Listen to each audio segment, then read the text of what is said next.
Hey everybody, welcome to another episode of Convo. Today we'll be discussing part 4 of our Future Goku Black Saga review, which is brought to you by the new exercise craze, Zamatsu Self-Hug. When you just want to destroy the world and hug yourself, give yourself a Zamatsu Self-Hug.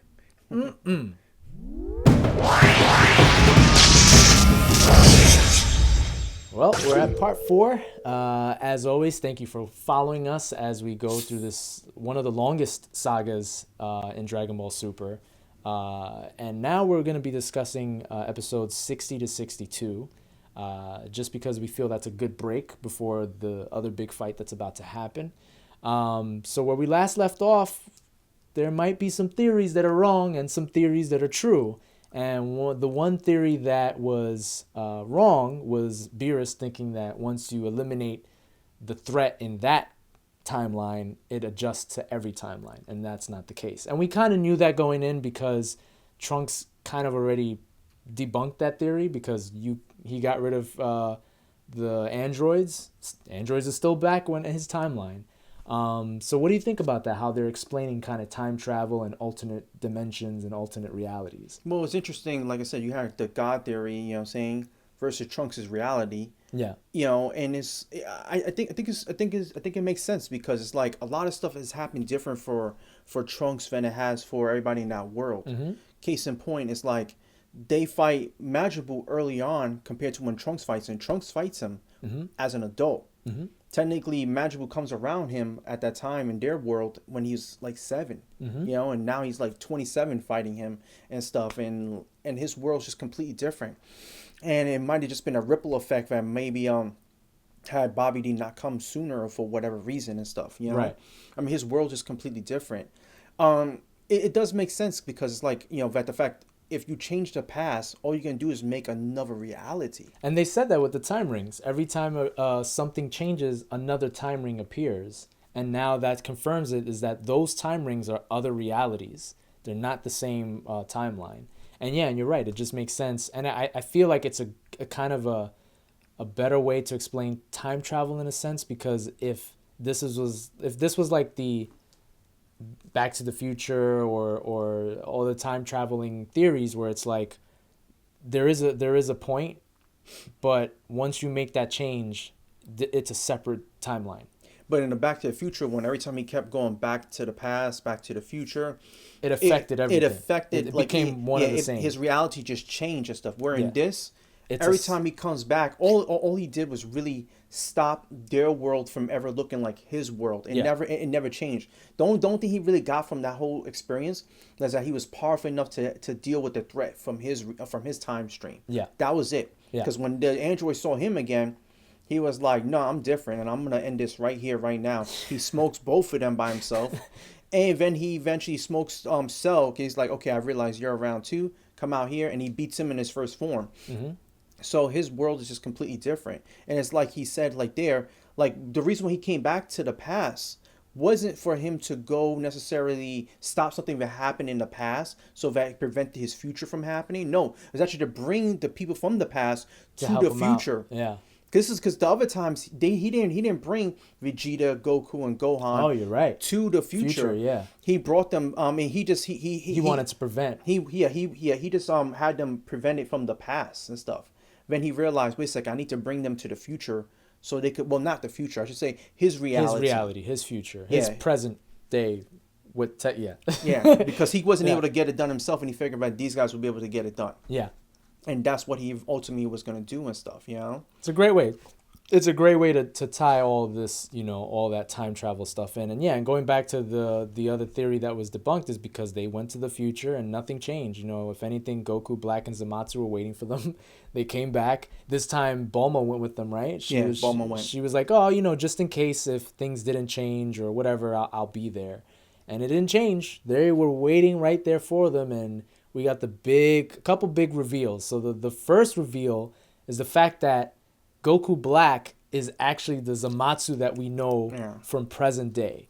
So the way it's described is present day or Zamatsu or wherever it is on that timeline of that present timeline, he made a wish to switch bodies with Goku.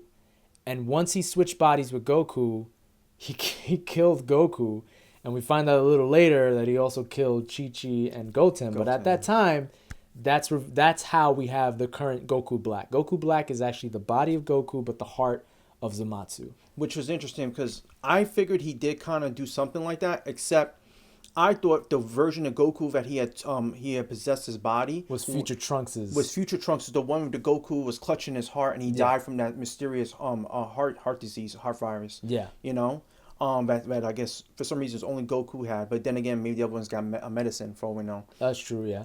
But and I know a lot of people thought about that theory too, that it had been that because Black was holding his heart and stuff, and it made sense kind of that it would be. Yeah. But it was a misdirect. I mean, it was a misdirect by the writers to kind of keep you guessing on who he really was. Was this Goku? Was this, what?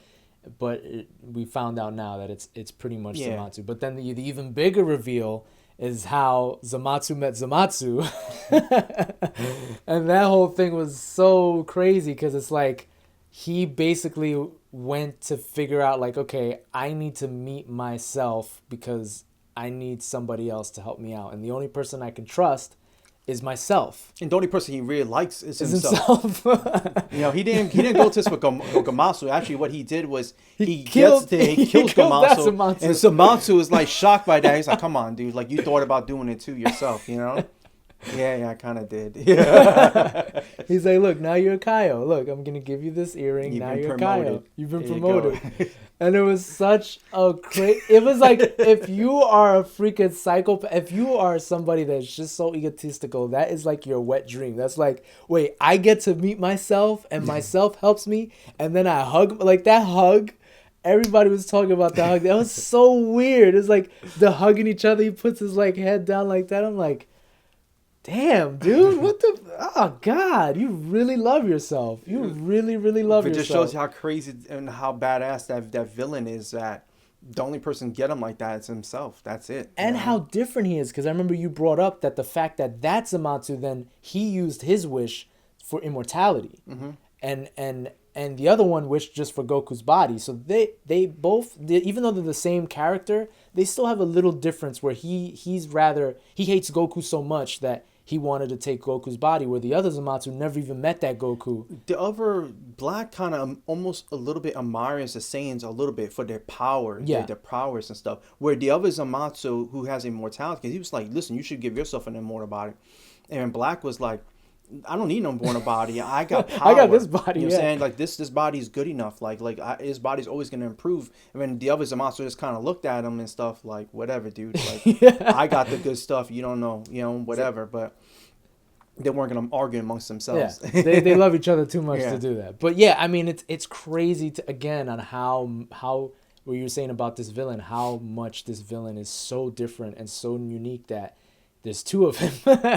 And the fact that now, his whole plan is to pretty much eradicate all humanity. And the fact that they even told Goku and Vegeta that we're the only gods left. That we killed every god. There's no gods left. We went from every universe and killed them all, which is crazy to see if they're that strong, that they're that smart to be able to be like, somebody's going to stop us. And so we have to make sure we get rid of everybody before they try to stop us. And it's crazy. It's just crazy to see that villain, be like that, and the way that they fight, the way that he's so psychological. Like when Goku was fighting him, and he's like, "Oh, wouldn't you like to know what happened to the rest of your family?" He's like, "I'm gonna tell you how I did it." He's like, I changed your body. I killed you in front of them, and then I killed, Chi-Chi and Goten. And the one thing you don't want with your body, yeah, he's like, with your body, I killed them. And the one thing you don't want to do to Goku is make him mad. They had him beat, like he was already succumbing to death. They stabbed him right there, like he was knocked. And that's the one thing he did not gauge from this character. Like all the villains, like in the past, have gauged from him. You know what I'm saying? They learned the hard way. You don't piss the motherfucker off. This guy here gets so mad, it's unreal. And he got so mad and stuff, and he just went at both of them. He just, just killing them both. But he got too hurt. He was too hurt. But it's just like you said, Saiyans, you don't want to make them mad, and the fact that they made another person mad, which is a big Once again, topic. just digging it in, They just And they digged in hard because imagine this is Trunks who only wants to help, and they're like, "You're the cause of all this. yeah, you're blaming us. Like this This is because is your of you." fault. All of this that happened, we would have never known about the Saiyans. We would have never known about the time rings. All those time rings, they're all your fault because you kept fucking up the timeline. This is your doing and stuff. And he was your mother's death. They were like, everything is your fault, and he flipped the fuck out. he went nuts and stuff. He was like, "It's my fault." Oh man, like he like literally had that rage. Like I hadn't seen that mad since when he fought Cell the one of the times after when he got super big and stuff. And he just was using the power against him, which Vegeta had made mention of that before when they were fighting recently. Oh, you're trying to get all powerful on me and stuff and big and stuff. You're going to sacrifice movement and stuff. But he only did that temporarily just to catch Vegeta one time. Yeah. But with this, he learned how to kind of balance it where his power just exploded and stuff. You may mention, like, you called them the legendary Super Saiyan. Well, because, the one thing that we haven't had any crossover from the movies was Broly. And Broly is a big part of that whole movie scene. So the one thing that always got my attention with Broly is when he's normal, he's got black hair, you can see his eyes, but when he becomes Super Saiyan Broly, his eyes go all white, his muscles get super big, his hair gets all crazy. So the fact that I saw Trunks basically transform into a form of Broly, I was like, is this the legendary Super Saiyan? Are we getting like hints of that? Like he's walking and the ground is like breaking underneath him. He's like, I'm gonna kill you. Like there's like pure rage there. Yeah, he definitely had the bloodlust of Broly. The only reason I say that it wouldn't be the legendary Super Saiyan is just for the fact that the power level. It's the power level. Yeah. Broly's level was on Super Saiyan 2 level. Gohan at Super Saiyan 2 was able to fight him almost on par. Yeah. He's a little still stronger than Gohan, but there's different levels of Super Saiyan 2, like where like the Imagine Vegeta level, I would say. Yeah.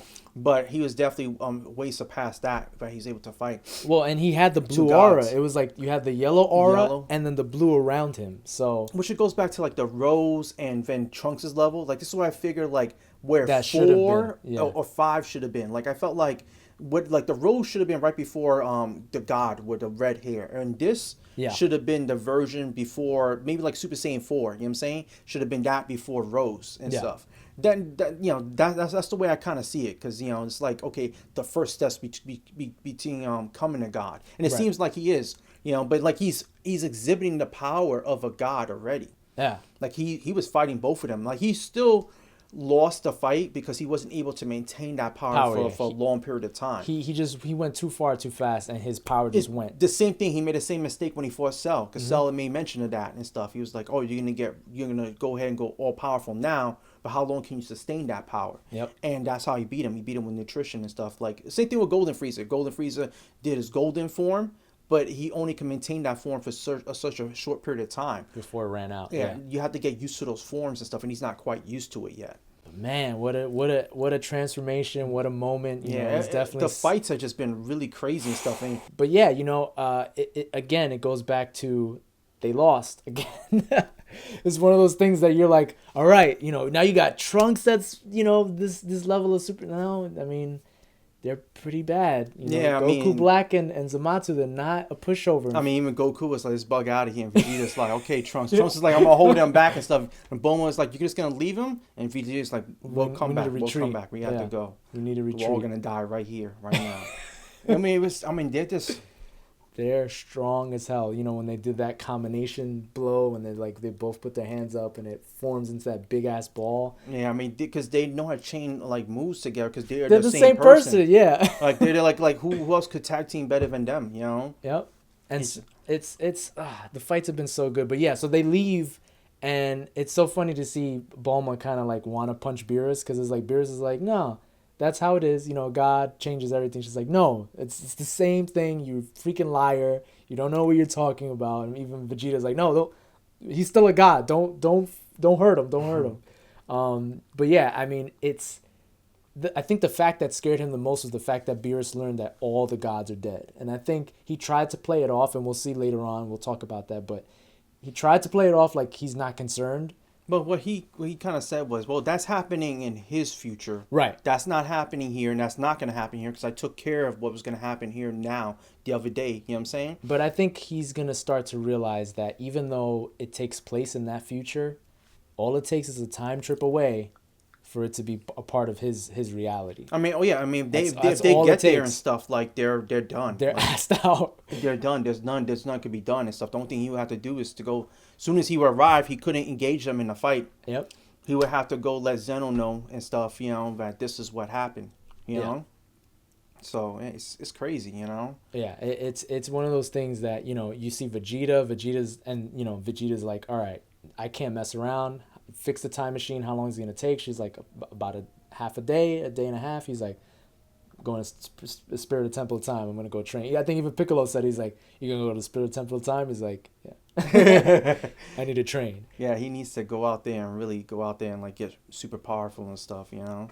And he's smart, you know. That's why he's like, look, I understand that these guys are powerful. We can't just go in there and just be what we've been doing for most of Dragon Ball Super, which is like, we got this. You know, we can do a little bit of training, we can learn stuff, but we pretty much got this. It's like, no, he understands the severity of the situation. He wanted to go in for playing the other time, and when he got scrubbed the way he did and stuff, he wasn't going to try to just go back to have that happen to him again. You know what I'm saying?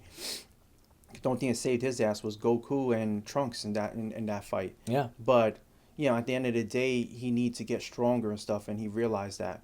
What's interesting is that Goku, I guess, because he's just more of he's kind of trained, or he knows there's not enough time training.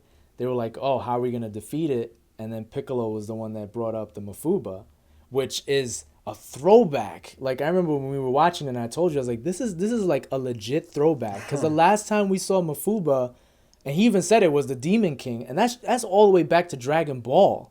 Like towards the end of the Dragon Ball series. So that's crazy how this series has been able to now bring back a move that we haven't seen for a long time. Which I thought was so smart, because I was like, one, I completely didn't realize that they had this technique, because they have never used it. They haven't used it since then. They didn't use it in GT, they didn't use it in Z. They haven't used it at all in Super until now. And I thought it was so perfect. This is what I felt like. This is how you do good writing. This is perfect way of writing, bringing back characters and making them relevant. Yeah. Not like what they did with Golden Frieza. Well, we're gonna make Master Roshi be part of the fight. He's not up to their levels to fight these Frieza villains who could fly. He can't even fly. You know, he needs a Nimbus Cloud to do it. You know. Yeah. How do you do that? Well, he still has a lot left in the tank as far as knowledge. Yeah. And he finally completed Goku's training. There's nothing left, my son. I'm teaching you. That's it. He's even telling him, like, when he's doing it, he's like, that's not how you do it. Come on, do it again. Da da da. He's training Goku for one final fight and stuff. You know. That's so good. I love that. Like finally the circle's complete. I loved it. You know, like. But it's also funny too, another comedy moment, because Piccolo's like, I know how to do the move, and this dude leaves. I'm gonna go find, same Master Roshi. And Bulma's like, you can still show us. Speaking of comedy, let's talk. If we're gonna go to comedy, let's talk about the two big comedy moments. The first one, we already talked about the self hug. I thought that was funny. But the other big revelation was Trunks needs a sensu bean in his mouth. Mai needs a sensu bean in her mouth. Yeah, she can. Trunks chops it up in his mouth, kisses her, and basically like spits it down her mouth. And Goku's like freaking out. He's like, "Oh, Trunks, you like putting your lips on top of her lips?" And Vegeta's like, "Wait a minute, aren't you married? Like, you don't kiss?" And he's like, "No, I never kiss." He's like, "Never?" He's like, "No." Vegeta's like, "What the fuck?"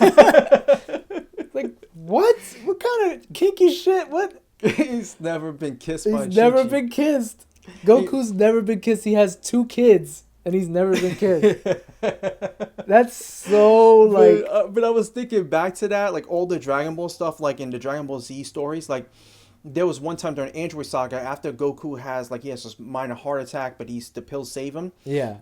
He sees Chi-Chi, and he just like kind of like she's like standing in front of him. They have like this kind of intimate moment where he puts his like hand on her, like kind of like her head or her shoulder. Yeah. Right.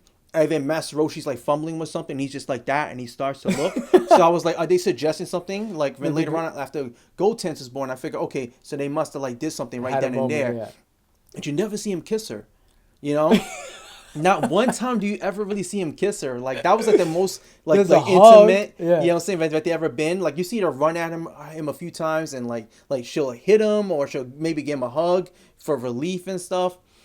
And even when they were little, like she was always chasing after him Oh, and that's stuff, right. you know. Yeah, yeah. And he's just trying to get away, like, "Ew, girls, you know, da da da, you know, what are you doing?" You kind of wonder, does he look at sex as training? Like, I don't, like I don't know what his view of sex is. Like, is It's that? like did she like just I'm gonna do all the work and stuff? I Like, guess so. and Like, whatnot?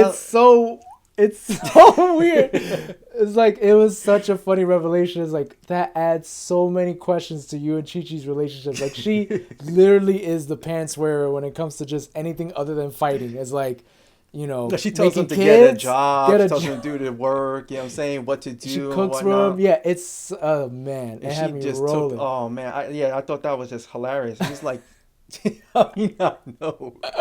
It's so good. Oh, But yeah, man. that was the highlight. That was the highlight joke. I mean, the other thing was Vegeta basically destroying the Spirit of Temple of Time. Like you can't use it anymore. I mean, I don't know how they rebuilt that, but he's like, I'm maxed out. I can't use this anymore. It's just like blows up.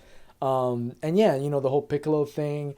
And I liked how they used, talking about Chi-Chi, I like how they used Chi-Chi to kind of really simplify time travel, because this is a difficult, time travel in itself is very difficult. So they're able to re-explain what is going on through Chi-Chi, because Chi-Chi's like, oh, I don't understand what's happening, you know, and they're like, look, Zamasu did this, It's actually, then they he did it a that. few times. They did it with from Beerus Yeah. and Whis. Yep. And they did it with her. And I was like, well, yeah, they would need another explanation on top of another explanation to get this right, because it is kind of confusing. Yeah. He's not just dealing with time travel. You're dealing with alternate realities Yeah. and universes, you know? Yeah. And it's crazy how that it's still a little confusing, like how It everything is. kind of came Yeah. together and stuff, you know? Yeah. Because, I mean, you even talked about it. It's like, what happens to Zeno? You know, is there a Zeno in his reality? Did they kill Zeno? You know, there's still stuff that hasn't been revealed yet, but you got to wonder, there must be like a chain effect. Like when you kill one thing and it kind of trickles to that. But we'll talk about that in the next episode. But yeah, I mean, it was so funny. There was, you know, the Mufaba training, you know, when he's like with the turtle and the turtle's like going dizzy. But it leaves off with an interesting part where they're about to go back to the future, but Beerus meets up with I'm forgetting his name. Gomasu. Yeah. Yeah. And he tells him, he's like, look, we need to figure something out. He's like, I can't go because I'm the god of destruction. I can't go and jump to any timeline. And Gamatsu is like, I'll go. He's my pupil. I need to correct this. So you can tell Beerus is a little afraid, or he's a little bit intimidated at the fact of, well, if this dude was able to erase all the gods in his reality, we need to figure this out before he even gets a time machine and comes to our reality. Yeah, technically he has one, the ring. But it's only temporary. All he needs to do is have it temporary. He could just go ahead and affect whatever he wants there. Like, you know what? Like, once he gets bored and everything is where he wants it to be, he'd be like, you know what? There's something else in that world and stuff. We need to go out there. No, but that's the scary part. His whole thing is he wants to eradicate mortals. It won't take him that long to figure out, well, I've eradicated all the mortals in this dimension. Let me go to the other one and eradicate all those mortals and all those gods. And let me go to every single one, and I'll be in control of not only my timeline, everybody's timeline. So you can tell Beerus is like, we need to stop him now. And that just shows you, again, how big of a threat and a villain this villain is. Well, not to mention, he feels like Beerus and Whis were against him because they're aligned themselves with Goku and stuff. Yeah. So it really be just a matter of time before he decides, you know what, I'm going to go there. I'm going to go clean up house Clean there. house. You know, matter of fact, let me show him like a new level of power. Yeah. You know, and he has nothing for me. So we don't really like he needs to take this threat serious. Yeah, and it's definitely a serious threat, and I can't wait to see. You know, hopefully they, you know, now that they have the Mufaba, you know, Mafuba. I'm sorry, I keep saying Mufaba. Mafuba technique. You know, this is hopefully the last time they fight. They've been losing a lot. You know, but we'll wait and see. You know, we'll see in the next couple episodes. But thank you for watching our episode. As always, comment, like, share. Let us know, you know, do you think Goku has a weird relationship with Chi-Chi that he's never kissed her? What do you think about Zamasu? What do you think about Trunks? Do you think maybe there's a little legendary Super Saiyan in him? But again, thank you for watching. Follow us on Twitter at @combo_convo. And as always, we'll see you next time.